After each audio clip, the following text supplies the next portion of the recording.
O PlayStation original, o primeiro console da Sony, foi lançado no Japão em 3 de dezembro de 1994. Nos Estados Unidos e na Europa, o lançamento ocorreu quase um ano depois, em setembro de 95. O lançamento veio com a intenção de popularizar a tecnologia 3D nos consoles domésticos. Na época, ocorria a transição na indústria, uma vez que a tecnologia predominante 2D começava a dar lugar à tecnologia 3D. No lançamento do PS1, os jogos tridimensionais já existiam, mas ainda não era padrão da indústria devido às restrições tecnológicas. Consoles mais antigos, como o Super Nintendo e o Mega Drive, eram principalmente projetados para jogos 2D. Embora houvesse alguns jogos que experimentavam gráficos pseudo 3D ou 3D limitados. A Sony, percebendo a demanda de mercado e o potencial dos gráficos 3D, decidiu promover fortemente essa característica no PS1. Títulos de lançamento como Ridge Racer e posteriormente Final Fantasy VII e Metal Gear Solid vieram para revolucionar o mercado. Ao fazer isso, a Sony não apenas atraiu a atenção do público, mas também dos desenvolvedores de jogos a experimentar e explorar mais a tecnologia 3D em seus próprios títulos. Como resultado, os jogos mais memoráveis e inovadores dos anos 90 e 2000 foram criados para o PS1. No entanto, a Sony não levou em consideração o crescimento da popularidade dos gravadores de CD no início dos anos 90 e o uso generalizado do formato CD-ROM, o que facilitou o trabalho dos crackers. Neste vídeo, vamos discutir as medidas de segurança implementadas pela Sony e como cada uma delas foi descontinuada. O CD-ROM é mais do que uma mídia, é um padrão para a organização dos arquivos. Como esse formato é utilizado tanto para CDs de computadores quanto no PS1, é totalmente viável ler e gravar jogos com o drive de PC comum, já que os arquivos dos jogos não possuem criptografia e, ao contrário das fitas, não existem meios de incluir chips para garantir a autenticidade da mídia. No entanto, se tentar usar um jogo gravado no PS1, ele não vai funcionar, mesmo com todos os arquivos presentes no disco. Vamos então entender o que ocorre nos bastidores. O PS1 não apenas se recusa a rodar backups ou jogos piratas, como também possui um bloqueio regional. Um jogo lançado no Japão, por exemplo, não vai funcionar em um console projetado para o mercado europeu ou americano. Contrariamente ao que muitos acreditam, a mídia preta, um traço distintivo nos jogos originais do PlayStation, a mídia era puramente estética e uma estratégia de marketing que não impedia a cópia nem assegurava o bloqueio regional. Essa sequência é lida pelo console como um código regional, indicando onde o jogo está autorizado a ser executado, desde que esteja em conformidade com a configuração regional do console. Se desse algum erro no código regional, ou se estivesse em discordância, o PS1 não inicializava. Quando os jogos eram fabricados, o disco matriz do jogo continha essa sequência codificada.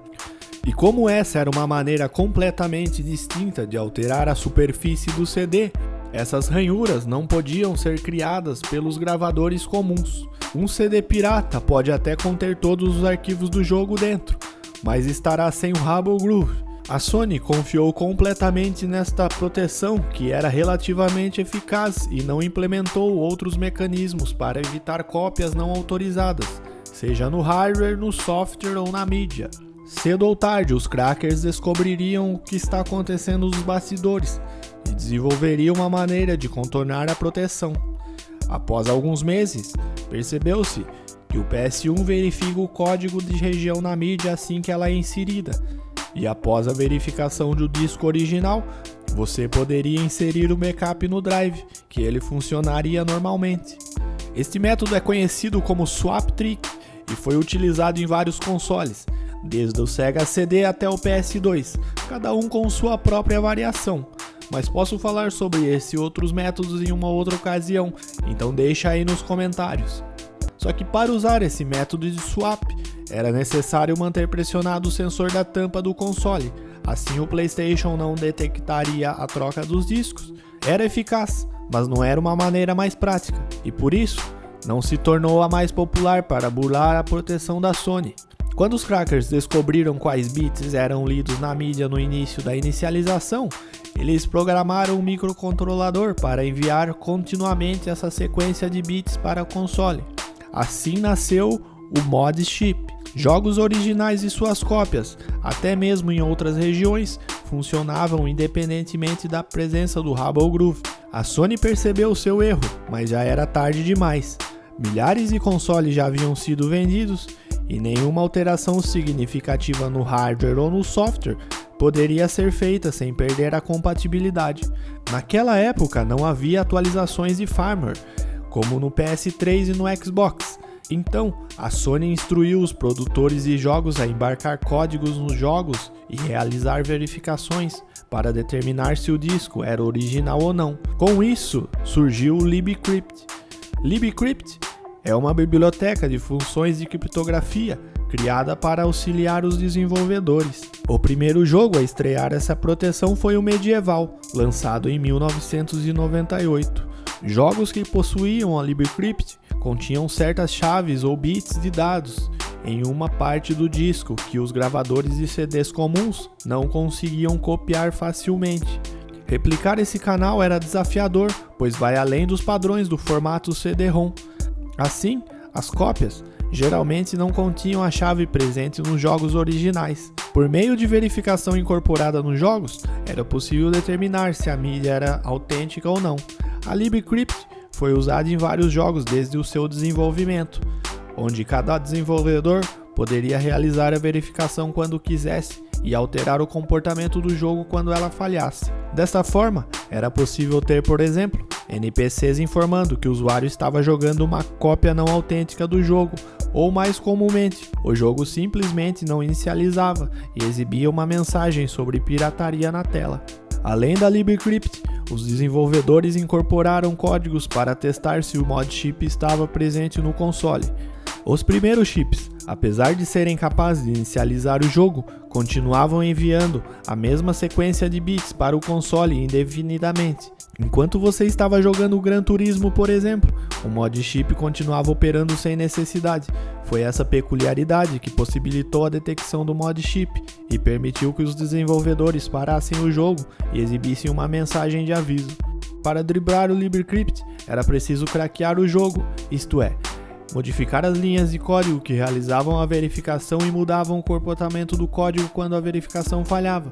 Além de descobrir como burlar a biblioteca de criptografia, os crackers também criaram uma versão Steal do mod chip que se autodesligavam após o jogo ter sido iniciado. Desta forma, os chips se tornavam invisíveis para as verificações implantadas até então. Você tinha ideia desse tanto de coisa que acontecia enquanto a gente jogava PlayStation? Deixa aí o seu comentário sobre isso. A Sony, sendo uma das primeiras empresas responsáveis pela criação do CD e do formato CD-ROM, subestimou a disseminação dos gravadores de CD. Mesmo que consoles e dispositivos anteriores como o Sega CD e PCs ainda não tivessem proteções de disco sofisticadas, a Sony parece ter esquecido que em 1994 as coisas eram bastante diferentes. O Hubble Groove, apesar de não ser replicável em discos gravados em casa, foi facilmente compreendido e bypassado com o uso de técnicas de swap ou de mod chips, que eram relativamente baratos. O resultado a gente já conhece. Os jogos de PS1 foram tão pirateados que muitos acreditavam que o console não possuía travas de segurança para evitar que jogos piratas rodassem.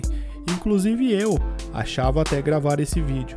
Anos depois do lançamento do PlayStation e com a feira socada de jogos piratas, a Sony tinha um desafio colossal: aprender com todos os erros cometidos no Play 1 para desenvolver uma proteção anti-pirataria eficiente para o seu mais novo console, o PlayStation 2.